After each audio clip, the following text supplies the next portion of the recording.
조갑제 TV 시청자 여러분 안녕하십니까?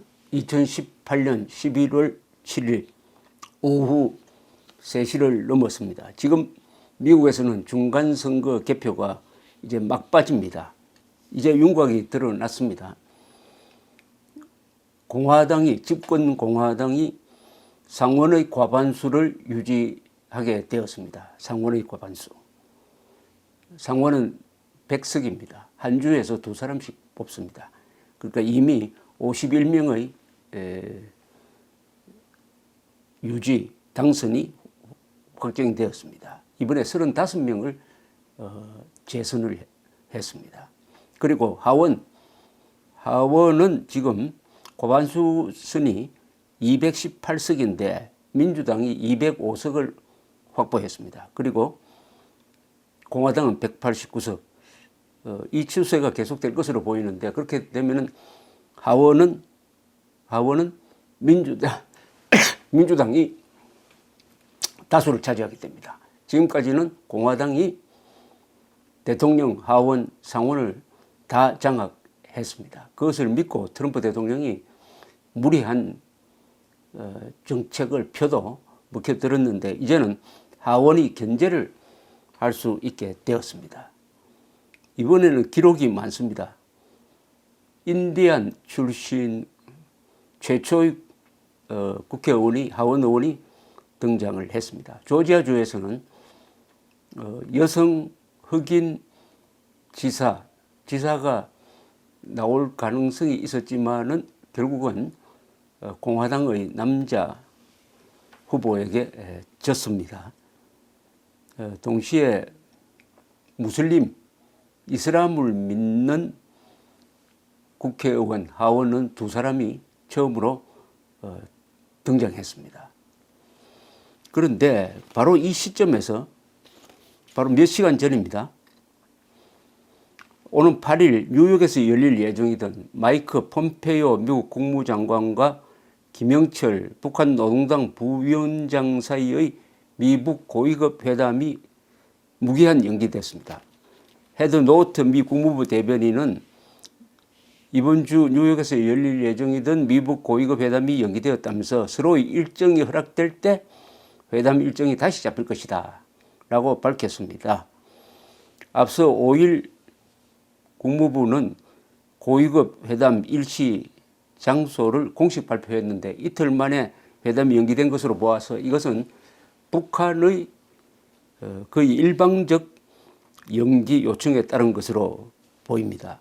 김명철은 최선희 외무성 부상 등과 함께 7일 뉴욕행 비행기 편에 오르기 위해서 경유지인 북경에 들어왔어야 했는데 예약을 취소하고 공항의 모습을 드러내지 않았다고 합니다. 이제 다음 일정을 추후 논의하기로 했다는데 이 타이밍이 아주 묘합니다.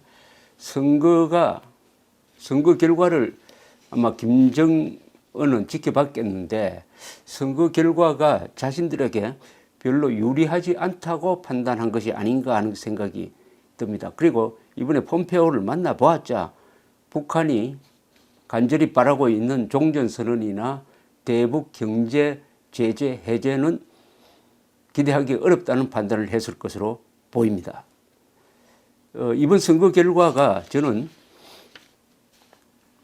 하원을 민주당이 장악하고 상원을 공화당이 유지하는 것은 한국인에게는 매우 유리하고 한국인이라면 북한 동포도 포함합니다. 그러나 김정은 문재인 정권에는 불리한 결과가 될 것이라고 예상을 했는데 이번에 북한이 갑자기 회담을 연기시킨 것이 그런 저희 분석과 연관되어서 아주 해석할 면이 있다고 생각을 합니다. 하원을 지금 민주당이 앞으로 장악하면은 대북 정책에 적극적으로 개입할 것입니다. 첫째, 인권 문제를 거론하라고 민주당은 인권 문제를 매우 소중하게 여깁니다. 그러니까 북한의 인권 탄압을 거론하고 그것을 요구하라고 트럼프 정권에 압력을 넣을 것입니다. 동시에 민주당의 작품인 오바마 정부 시절의 이란 핵 동결 협정을 파기를 했으니까 이제는 북한과 최소한 그것보다는 더 유리한 약속을 받아내야 한다 하는 논리로서 압박을 하게 될 것입니다. 지금 트럼프는 김정은을 만난 다음에 상당히 아주 원칙이 모호해지고 김정은을 칭찬하고 해가지고 아주 미국 내의 이른바 진보 세력 또 민주당 세력으로부터 여러 가지 견제를 받았지만은 하원을 당시에는 공화당이 장악하고 있었기 때문에 공식적으로 압력을 넣을 수가 없었습니다. 그러나 이제 하원의 중요한 것이 아니라 모든 상임위원회는 위원장이 민주당이 차지하게 됩니다. 그러면은 수시로 대북 정책에 관여하는 사람을 불러가지고 청문회 형식으로 추궁할 수 있게 된 것이죠. 이렇게 되면은 이 상황은 우리에게 한국인에게 유리하다 이렇게 전망이 됩니다. 미 국무부는 어제 폼페이오 장관과 김영철 부위원장이 북한의 최종적이고 완전히 검증된 비핵화와 싱가포르 미북 정상회담 공동성명의 4대 합의사항 진전을 위해 논의한다고 이렇게 발표를 했습니다. 여기에 대해서 김의겸 청와대 대변인이 이렇게 기자들에게 좀 낙관적인 해설을 했습니다. 국무부 보도 자료에 나오는 4개의 기둥, 4 필러스에 주목할 필요가 있다. 4개의 기둥이라는 것은 싱가포르 회담 합의사항인 새로운 미북관계 수립, 한반도 평화체제 구축, 한반도의 완전한 비핵화, 전쟁포로 유해 송환을 뜻한다. 지금까지는 순서가 뒤에서부터 이루어져 왔는데 고위부 회담에서는 1, 2번 문제도 본격적으로 협상이 되는 게 아닌가 생각이 든다. 즉 종전선언 등 미국의 상응 조치를 기대하는 듯한 해설을 했는데 근데 이게 빗나갔습니다. 북한이 참석하지 않겠다고 일방적으로 말하면 취소에 가까운 연기를 해버렸으니까. 그런데 이 김 대변인의 이 설명을 듣고 있으면은 김 대변인이 상황을 정확하게 잘 모르고 있다. 정보 해석에 문제가 있다 하는 느낌이 듭니다. 왜냐하면은 이 4개의 기둥이라는 것은 미 국무부가 정례 브리핑을 할 때 자주 썼던 말이고 새로운 것이 없습니다. 스티븐 비건 미 국무부 대북정책 특별대표도 방북 직후 기자회견에서 똑같은 이야기를 했습니다. 그게 뭐 새로운 게 없어요. 이 나열 순서를 가지고 미국이 북한에 대해서 종전선언 등등 양보를 할 것이다라고 청와대 대변인이 해설을 한 것은 지금 크게 돌아가는 상황을 잘 파악하지 못한 것이 아닌가 하는 생각이 듭니다. 한편 북한은 문재인 정권, 문재인 대통령을 통해서 미국에 또는 유럽 국가의 대북 제재 완화를 지금 로비 또는 부탁을 했는데 현재로는 실효성이 없고 오히려 제재가 강화되고 있습니다. 특히 김정은으로서는 실망스러운 것이 시진핑도 지금 북한에 대한 지원을 하지 못하고 있습니다. 왜냐하면 트럼프가 중국에 대해서 아주 센 무역 전쟁을 시작을 했습니다. 미국이 수입하는 중국의 상품 거의 반 이상에 대해서 관세를 매겼습니다.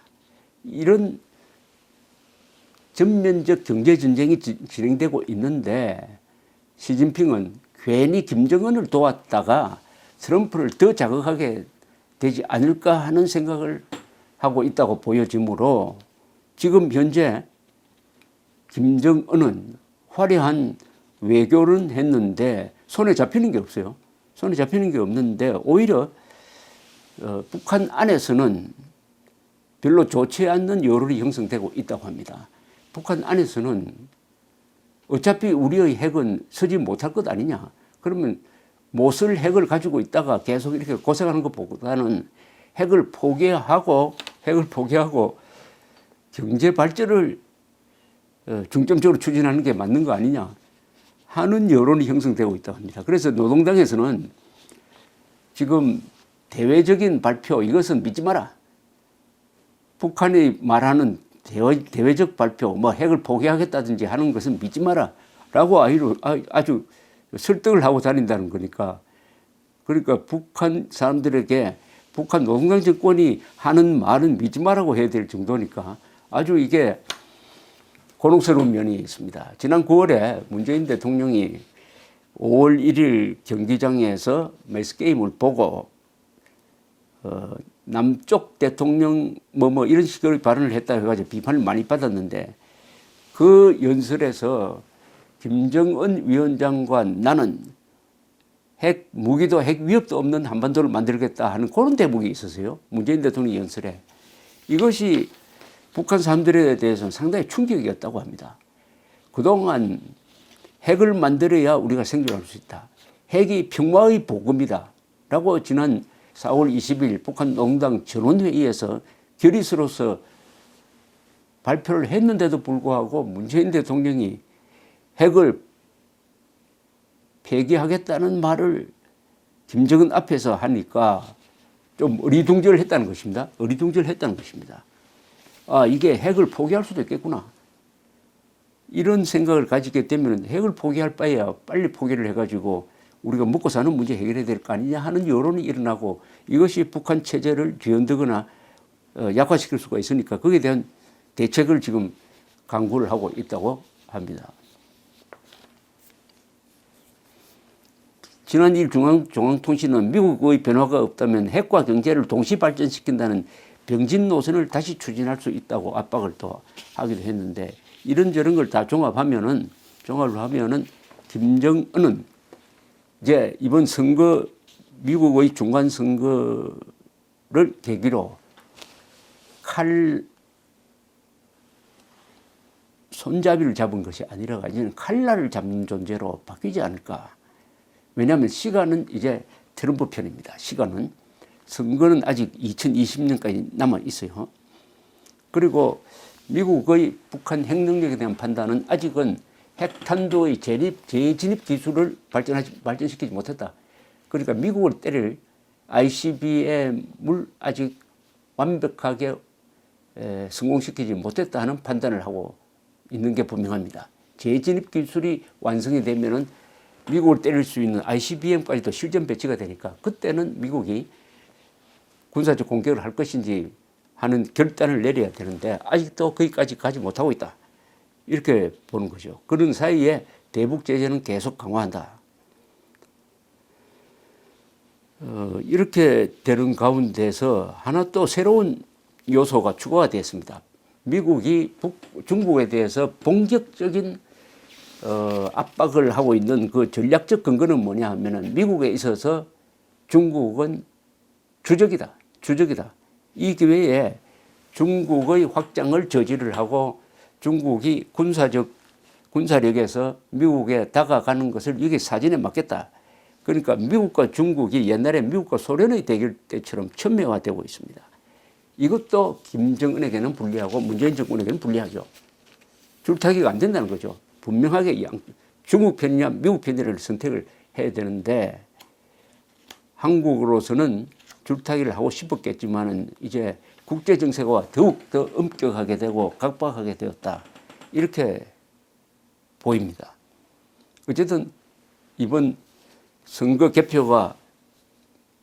개표가 진행 중일 때 북한이 고위급 회담을 연기시킨 것은 김정은의 약한 처지를 보여주는 것이라고 생각을 합니다. 김정은이가 약해졌다는 말은 한국인은 한숨 돌린다는 뜻도 포함되어 있습니다. 감사합니다.